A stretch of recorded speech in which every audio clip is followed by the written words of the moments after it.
Bonjour à tous et bienvenue pour une nouvelle vidéo Omar Prod. Alors première vidéo de l'année mais dernière commande de l'année dernière en 2024. Donc je vous sors une vidéo sur les Minotaurs de City State, plus précisément les Minotaurs -1 pour donc l'armée City State à Conquest. Conquest, le jeu de chez Parabellum, pour The Last Argument of King ou First Blood, ça dépend avec quel type de socle vous jouez et avec quel type de règles. Ici c'est pour une armée de The Last Argument of King, et donc les Minotaurs -1 sont la version corps à corps des Minotaurs, sachant qu'à Conquest, à chaque fois que vous avez une boîte, vous pouvez faire deux options pour chaque type de règle. Donc là c'est les Minotaurs, que vous avez vu en visuel sont les Minotaurs avec l'arme de corps à corps, mais vous pouvez à l'intérieur faire des Minotaurs plutôt de défense avec le gros bouclier et des armes un peu plus légères. C'est pour ça que vous avez deux cartes que vous voyez ici à l'écran. Donc les Minotaurs à piste et les Minotaurs -1. Moi je vais faire donc les Minotaurs -1. Au tout début de la commande, je devais faire que deux figurines sur les trois. Puis après avec l'engouement des réseaux et puis des vidéos que je faisais sur Twitch, parce que j'ai fait ces vidéos en live. Ici c'est une rediffusion de la vidéo que vous avez pu voir en live. J'ai fait finalement les trois, donc vous allez pouvoir voir les trois dans cette vidéo, bien que je n'ai pas filmé la totalité de la création. J'ai commencé au tout début avec un Minotaur avec une grosse hache à deux mains. À Conquest, les grappes sont plutôt bien faites, hein. Vous avez plus ou moins la même qualité de tirage que sur des figurines Games Workshop. Et ici, donc, comme vous avez deux options d'armement, vous avez le choix entre différents bras et différents types d'armes, et vous avez également des têtes différentes. Par contre, vous n'avez pas le choix au niveau des corps, et au niveau des grappes, c'est assez bien fait.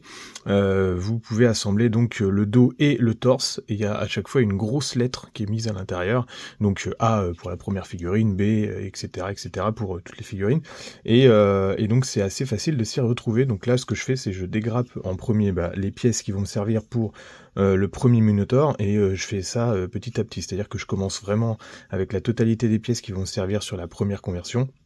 Je ne détache pas les autres, et après je continue avec les autres pièces pour la suite des conversions. Là, l'idée sur cette commande, ça va être vraiment de changer un petit peu la pose des figurines, dans le sens où sur les premiers visuels qui étaient sortis pour l'armée, on avait quelque chose d'assez élancé, et en fait quand ils ont sorti les figurines, on avait quelque chose de beaucoup plus massif, beaucoup plus bovin finalement, et moi je voudrais retrouver, on voulait retrouver avec le client, quelque chose d'un peu plus, taureau en fait, quelque chose de plus, je sais pas, redressé, ou quelque chose comme ça. Donc je me suis attelé à, en fait, en gros, grandir la stature, changer un peu la stature des pièces. Donc pour ça, j'ai besoin de couper à différents endroits les jambes pour changer la position des jambes et grandir un petit peu ces jambes qui font un peu massives, hein. On est vraiment sur quelque chose, des Minotaurs qui sont campés sur leurs deux jambes, vraiment très très puissamment. Et moi, je veux quelque chose d'un peu plus élancé.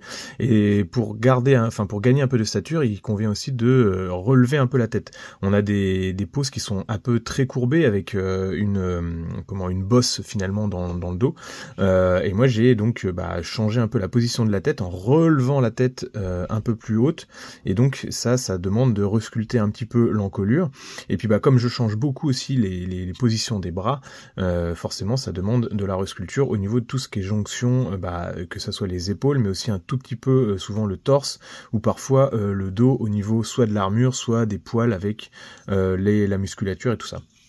Donc là, je prépare les pièces rapidement, hein. Je vous fais le cadeau de la préparation des pièces, et après, il faut réfléchir à sa pose en amont pour savoir où découper. Parfois, vous avez besoin de changer, de modifier les pièces quand elles sont encore en pièces détachées. Parfois, vous avez besoin de coller la totalité de la figurine pour pouvoir ensuite travailler sur quelque chose qui va être plus facile à découper une fois dans la position de base. Donc là, vous voyez en haut à gauche le Minotaur avec le gros marteau qui avait déjà été entamé. Et là, je suis parti sur la deuxième figurine avec la grosse hache. L'idée, c'est de réfléchir à sa pose à l'avance pour savoir où découper. Donc là, par exemple, sur cette figurine-là, j'avais besoin de découper au niveau des cuisses et au niveau des chevilles. pour repositionner bien la totalité de la jambe. Et ensuite, bah, évidemment, je taille dans le gras un petit peu pour nettoyer les pièces. Et puis je tige le tout. Alors, comme les éléments sont creux, souvent vous avez pas la possibilité de percer pour installer bien la tige. Mais à certains endroits, et vous pouvez tout à fait combler avec soit de la colle chaude ou alors des morceaux de grappe plastique si vous en avez, que vous refigez avec de la colle cyano. Et puis aux endroits où c'est plein, bah là vous avez juste à tiger comme vous pouvez le voir à l'écran et installer une tige. Alors il faut que la structure elle soit déjà réfléchie à l'avance pour que la tige soit suffisamment longue. Vous pouvez aussi traverser le pied complètement pour finalement enfiler un peu comme des perles les éléments de la jambe et du pied et pouvoir ajuster au besoin aux endroits où vous avez besoin de coller les pièces. Ici, ce que je fais, c'est je tige à l'intérieur du buste, et puis ensuite j'enfile la cuisse finalement du Minotaure sur la tige, et ensuite je finis par le pied qui lui n'est pas complètement percé. Et puis bah je regarde, je tords un petit peu la tige pour avoir la position qui convient. Sur ce Minotaure là, je lui fais relever la jambe pour l'installer sur un petit promontoire rocheux que j'utilise pour un peu décorer les socles. Je me suis imprimé des petites colonnades de style antique et donc il aura le pied sur cette colonnade. C'est pareil hein, pour les bras, une fois que c'est tigé, bah, vous pouvez un peu tordre les tiges pour choisir un petit peu la position des bras et comme ça décider petit à petit de la pose en changeant un petit peu les positions des bras. Sur les jambes, bah, j'ai tordu jusqu'à temps que je trouve la position qui me convienne. J'ai aussi regardé à chaque fois si ça tombait bien au niveau des pieds, bien plat à terre. Et puis après, j'ai relevé la jambe une fois que j'avais la bonne position. Et là, je fais pareil avec les bras. Ce que j'essaye, c'est d'avoir le trou d'un des deux lobes de la hache qui tombe pile en face de la corne. Et que, en fait, quand on regarde la figurine de face, on est la corne qui tombe pile en face du trou de la hache. Alors, je sais pas si je m'exprime bien, mais en fait ça fait visuellement quelque chose d'intéressant et qui va être intéressant aussi à peindre. Donc là c'est la phase de green stuff. Une fois que vous avez les deux positions qui sont bien déterminées et que vous avez figé le tout avec de la colle, il vous reste évidemment pas mal de creux. Donc là je reprends la première figurine avec son gros marteau et puis bah je vais comme je disais changer, déjà combler au début. Donc vous prenez des petits volumes de green stuff ou d'une autre pâte, hein. Il faut prendre les pâtes avec lesquelles vous êtes le plus à l'aise. Et puis je comble juste les trous au début pour ensuite, je me dépêche un peu, remettre. Alors soit vous y allez en deux étapes, soit vous comblez les trous, vous laissez sécher, puis ensuite vous refaites un volume de pâte et vous resculptez par-dessus, donc il faut combler les trous de façon un petit peu plus légère, ou soit vous essayez de travailler dans le frais et donc de tout faire d'un coup, mais ça demande un petit peu de technique, parce que ça demande de travailler vite pour que la green stuff ne sèche pas trop vite et que vous puissiez travailler dans une pâte qui soit assez fraîche. La green stuff elle va figer en 45 minutes à 1 heure en fonction de l'espace dans lequel vous travaillez. Il faut plus compter 45 minutes parce qu'au bout de 45 minutes elle sera encore souple, mais elle sera difficilement travaillable parce qu'elle va commencer déjà à polymériser. Donc moi ce que je fais, c'est je comble rapidement au niveau des espaces qui sont vraiment les plus importants, et puis ensuite j'essaie déjà de mettre en forme là où j'ai besoin de resculpter. Donc là par exemple sur l'épaule, j'ai comblé le trou avant et puis ensuite je forme les muscles par dessus.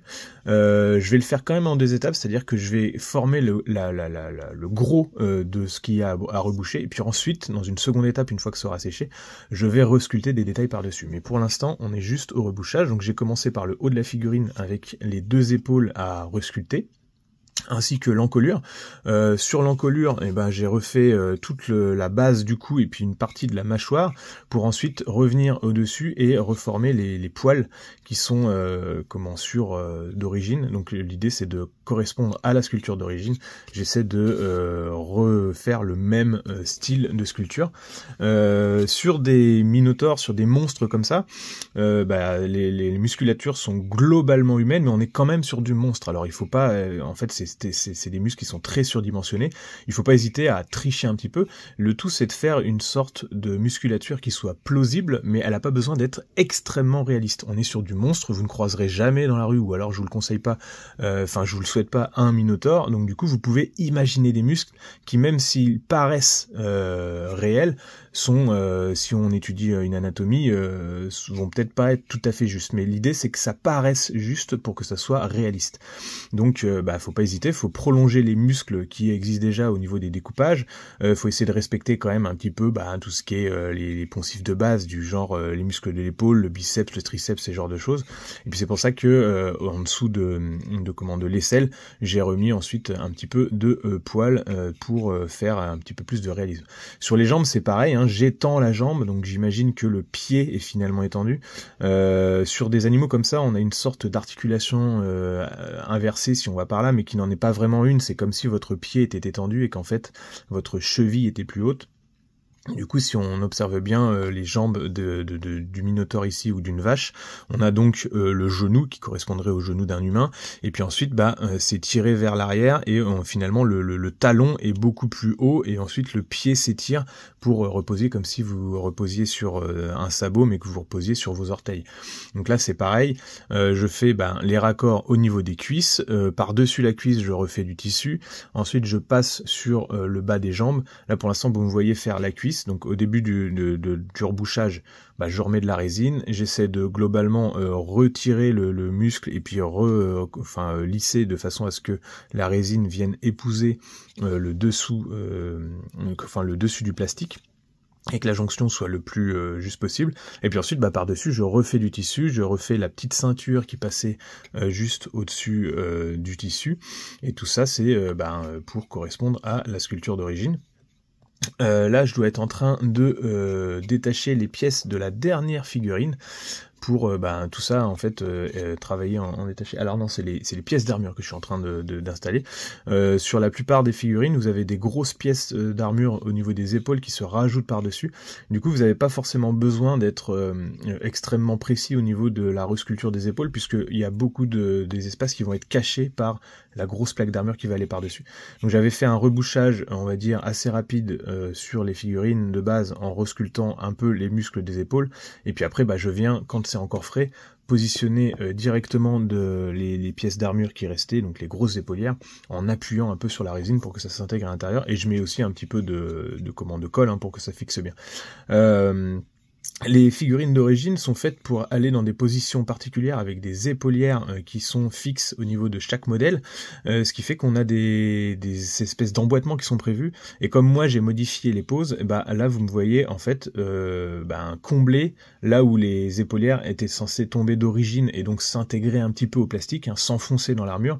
Là comme j'ai modifié les poses et que les bras sont plus dans les mêmes positions, forcément les épaules ne tombent plus, les épaulières ne tombent plus également dans les mêmes positions, donc vous avez des raccords au niveau de l'armure à faire. Donc là j'ai fait des raccords au niveau de l'armure en refaisant l'armure en elle-même, la plate, et puis ensuite le petit rebord qui venait au-dessus. Et là je suis en train de faire les jambes, donc les jambes je comble, j'étire aussi les tendons et les muscles pour que ça revienne sur les jonctions de plastique, et puis après par-dessus je refais un petit peu de poil sur le devant de la jambe. Et donc aux endroits où l'armure, aux nouveaux emplacements des épaules, comme ça ouvre un petit peu la pose et qu'on voit un petit peu plus ces espaces, à certains endroits je vais refaire des lanières ou des rivets, des choses qui sont censées tenir les plaques d'armure. Là aussi, un peu comme les muscles, vous n'êtes pas obligé d'être de suivre un réalisme extrême au niveau des armures, mais il faut que ça soit plausible. C'est-à-dire que quand vous regardez une plaque d'armure qui se pose sur une épaule, comment elle tient? Il faut se poser cette question. Et du coup là j'ai rajouté soit des lanières qui s'attachent aux plaques d'armure quand les minotaures avaient des plaques d'armure. Ils sont soit torse nu, soit avec une grosse plaque ventrale, un gros plastron on va dire. Et donc à certains endroits j'ai rajouté des croisements de lanières, parce que sinon les épaules, on peut imaginer que si elles sont juste fixées avec une petite lanière autour du bras, forcément ça va tomber, donc il faut qu'elles soient fixées derrière le dos en final, pour faire des croisements de lanières. Ou alors une grosse ceinture qui se trimballe tout au long du torse et qui va s'attacher à la ceinture de base du minotaure.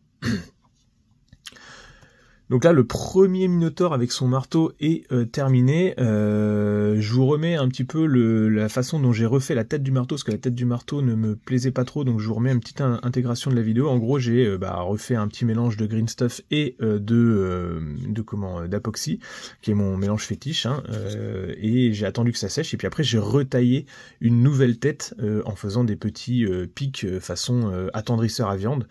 Donc ça c'est retaillé dans la masse de résine résine sèche, et ensuite j'ai refait des détails par-dessus, donc comme un petit tour avec un entourage de green stuff, et la première figurine est terminée telle quelle, bien que j'ai pas encore fait les derniers détails, c'est-à-dire les petits poils dont je vous ai parlé sous les aisselles, ou les derniers rivets et tout ça. Là je suis en train de travailler la deuxième figurine avec sa grosse hache, donc c'est le même principe, hein, je refais l'encolure.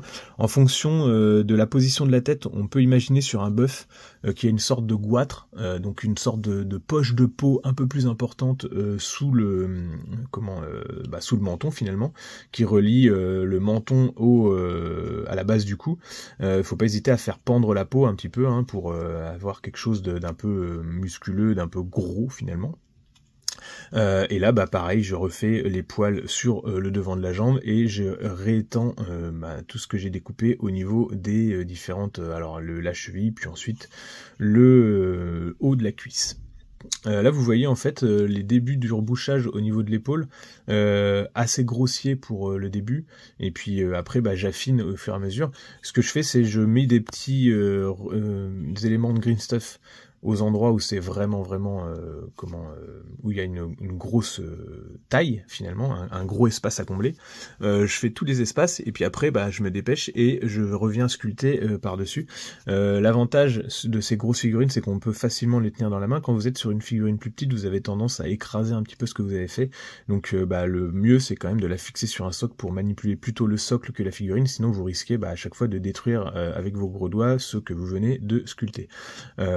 Surtout quand on se dépêche comme ça. Donc là je fais la jonction de l'épaule et puis j'essaie de relier un petit peu ce qui existait encore. Donc par exemple il y a des gros bracelets qui sont au niveau des biceps, j'essaie d'étendre les bracelets pour que ça puisse correspondre là. Et puis là je vous parlais aussi de l'encolure, donc je refais la base du cou pour faire un muscle plus plausible, et là ici je donne juste des petits à-coups derrière pour faire la sculpture de la fourrure. Donc un petit point de colle et je fais la jonction avec les grosses épaulières. Et puis pareil, je rajoute à certains endroits des lanières pour que ça soit plausible au niveau de comment ça tombe.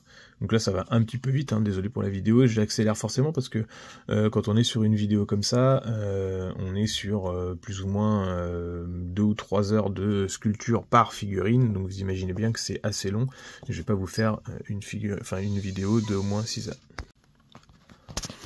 N'hésitez pas d'ailleurs, avec tout ce qui est anatomie comme ça, à vous prendre des références, hein. Vous pouvez prendre par exemple des anatomies un petit peu particulières, par exemple des bodybuilders un petit peu musculeux, enfin très musculeux du coup, ou alors des bodybuilders un peu massifs, un peu obèses on va dire, parce que il faut chercher des visuels où les anatomies sont un petit peu surdimensionnées, où elles sont finalement pas communes parce qu'on est sur des sortes de monstres, hein, donc il faut chercher des anatomies qui sont un petit peu bizarres, et pour ça il faut aller voir les personnes qui sont un peu particulières, et les musculatures de bodybuilders sont souvent très surdimensionnées, exagérées finalement, et donc c'est intéressant de regarder ces images pour pouvoir avoir des références au niveau de la sculpture. Ensuite donc on va passer à la troisième figurine. Et donc là on est en train de faire les derniers détails, je suis en train de sculpter vraiment ce qui reste, donc les petits détails du genre lanière dont je vous ai parlé juste avant. J'ai pas pu tout filmer, hein, j'ai pas filmé la sculpture de la troisième figurine. On était sur la fin de l'année, j'avais pas mal de boulot à faire, on était sur une des dernières commandes, donc il fallait que je la termine. Je ne peux pas tout faire en live parce que c'est plus difficile et c'est plus long de filmer. Donc là je vous laisse avec sur la fin de la vidéo avec les visuels de toutes les figurines. Donc la première avec la hache à deux mains, donc vous pouvez voir la resculpture et le repositionnement ainsi que les derniers détails dont je vous ai parlé avec les lanières croisées qui permettent d'être un petit peu plus réaliste au niveau de la tenue des plaques d'armure. La deuxième figurine, ça va être donc le gros marteau. Donc là c'était vraiment dynamiser le kit au maximum en étendant la position pour faire comme s'il allait faire un gros coup de marteau. Donc vous pouvez voir le marteau dont la tête que j'ai resculpté avec l'espèce de quadrillage de pointes carrées. Et puis pareil, hein, la resculpture des muscles, la resculpture du bras étendu avec son muscle et ses aisselles, et puis ses petites lanières, etc., etc. Donc l'idée c'était vraiment de faire le Minotaure qui est en train de courir en lançant son marteau pour assonner un gros coup de marteau. Et puis la dernière figurine, on est plus sur une sorte de position statique du chef un peu, hein. C'est pour ça que j'ai utilisé une tête avec la corne un petit peu abîmée. Et puis il est en train de montrer l'ennemi. Donc là j'ai fait une sorte de vétéran, hein. C'est pour ça que j'ai surdimensionné le goitre sous le cou. Vous voyez aussi les lanières dans le dos où, pour que ça soit plus réaliste. Puis j'ai étendu un petit peu l'arme de base pour que la position sur l'épaule puisse être réaliste. Donc voilà, j'espère que cette vidéo tuto avec explication vous aura plu. Si c'est le cas, n'hésitez pas à laisser un commentaire et un pouce bleu pour le référencement de la chaîne, c'est très important, merci à vous. On part sur cette nouvelle année pour des nouveaux tutos, donc n'hésitez pas à vous abonner si ce n'est pas déjà fait. Et puis n'oubliez pas que j'ai différents réseaux, hein. J'ai une chaîne Twitch sur laquelle vous pouvez voir en direct les conversions que je suis en train de travailler. J'ai un fil Instagram sur lequel je poste régulièrement mes avancées figurinistiques de projets un peu plus personnels. Vous avez le groupe Facebook sur lequel vous pouvez partager vous-même. Et puis évidemment j'ai un Tipeee pour ceux qui veulent me soutenir ou me commander des figurines. À bientôt à tous et bon modélisme.